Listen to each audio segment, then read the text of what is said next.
เจริญพรฐานสาธุชนทั้งหลายวันนี้มาพบกับอัตมาภาพครูบามหาคัมมณีเช่นเคย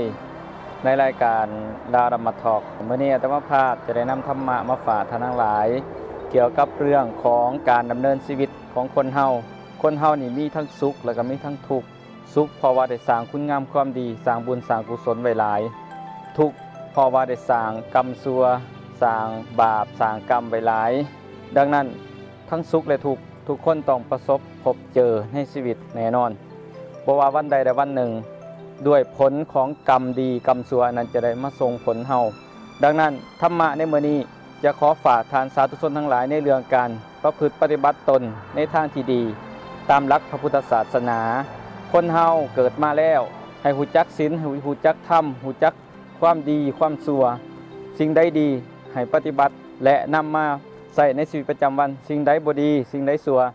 ให้ละถิ่มสละออกจากห่างกายของเฮาไปสละออกจากจิตใจของเฮาไปธรรมะในมื้อนี้ก็คือสุจริต3อย่างกายสุจริตวจีสุจริตมโนสุจริตเอิ้นว่ากายกรรม3วจีกรรม4มโนกรรม3กายกรรม3สุจริตทางกายคือ1บ่เบียดเบียนคนอื่น2บ่ลักสิ่งของของคนอื่นที่เขาบ่ได้ให้3บ่ประพฤติผิดในกามวจีกรรม4คือ1บ่เว้าตัวบ่เว้าคำส่อเสียดบ่เว้าคำหยาบบ่เว้าคำเพ้อเจ้อคำที่บ่มีประโยชน์เพิ่นเอิ้นว่าคำเห่อมโนกรรม3ก็คือ1บ่คิดอยากได้ของคนอื่น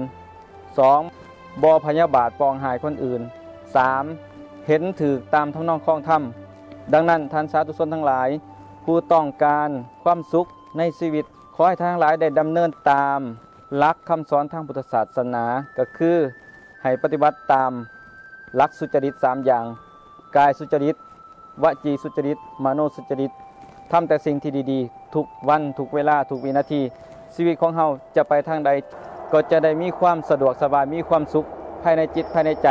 ถึงแม้ว่าจะมีความทุกข์เล็กๆน้อยๆเข้ามาเบียดเบียนก็ตามเฮาจะรู้สึกว่าชีวิตของเฮานี่ยังปลอดภัยและยังมีความสุขอยู่เสมอขอเจริญพร